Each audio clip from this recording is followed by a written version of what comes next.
Addiction doesn't begin as destruction, it begins as relief. A way to numb stress. Escape pain. Fill emptiness. And at first, it works. That's what makes it so dangerous. Because over time, your brain learns that this behavior equals survival. And once that wiring is in place, stopping isn't just difficult, it can feel almost impossible. If you've ever thought, why can't I just stop? This video is for you.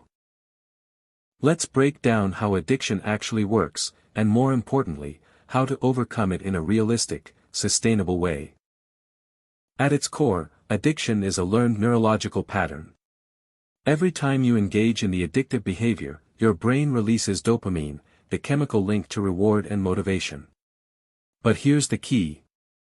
It's not just about pleasure. It's about learning.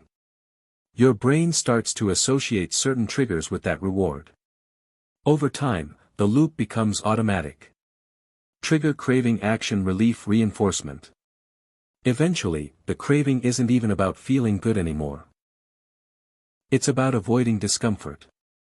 That's why willpower alone often fails, because you're fighting a system your brain believes is essential. Addiction is predictable once you start paying attention. Your behavior isn't random, it follows patterns tied to your emotional and physical state.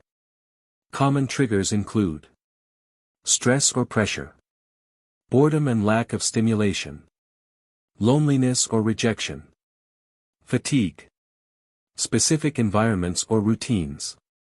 What most people miss is this. The urge is often strongest before you're even aware of it. So your job is to slow things down and observe. Start tracking. When the urge appears. What you were doing. What you were feeling. This builds awareness, and awareness gives you a moment of choice. One of the biggest mistakes people make is trying to eliminate addiction without replacing what it provides. But addiction always serves a function.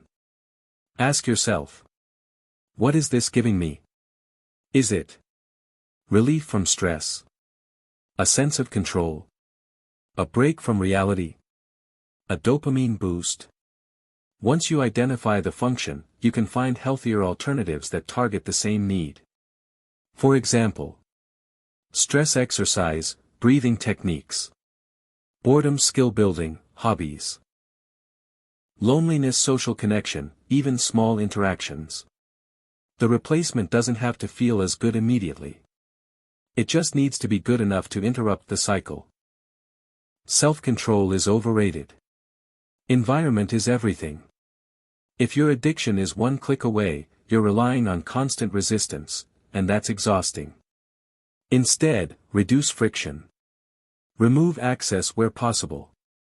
Add barriers, time limits, blockers, accountability tools. Change routines tied to the habit. This works because it creates a gap between impulse and action. And in that gap, better decisions become possible. When you stop an addictive behavior, your brain doesn't immediately return to normal. It goes through a recalibration process. During this phase, you may feel irritable or anxious, unmotivated or numb, restless or mentally foggy.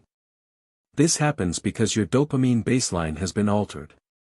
Your brain has relied on artificial spikes, so normal activities feel less rewarding at first. But here's the important part.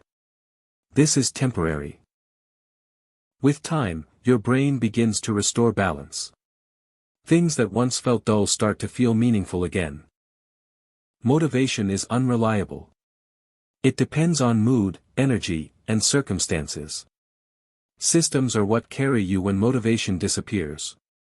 A system might include a daily routine, scheduled activities during high-risk times, clear rules, e.g., I don't do this before 6 p.m. or I avoid this completely. The goal is to reduce decision-making. Because every decision drains energy, and addiction thrives when you're mentally fatigued. Addiction isolates you. Recovery reconnects you. There's strong evidence that social support significantly increases recovery success. This could be A trusted friend. A therapist. A support group. Why does this work? Because it adds external perspective. Emotional support. A layer of accountability. Even knowing that someone is aware of your goal can change your behavior. Relapse is often misunderstood. It doesn't mean you're weak. It means something in your system needs adjustment. Instead of asking, "Why did I fail?" ask, "What triggered this, and what can I change next time?" Each setback gives you information. Was it emotional overwhelm? Lack of preparation? Overconfidence? Use that data to refine your approach. Progress is rarely linear, but it is cumulative. Overcoming addiction isn't about becoming someone new overnight. It's about rewiring patterns, one decision at a time. You're not fighting yourself. You're retraining your brain. And that takes time, consistency, and patience. So don't focus on being perfect. Focus on being slightly better today than yesterday. Start small. Stay consistent. Adjust when needed. And remember, change is not only possible. It's predictable when you follow the right process.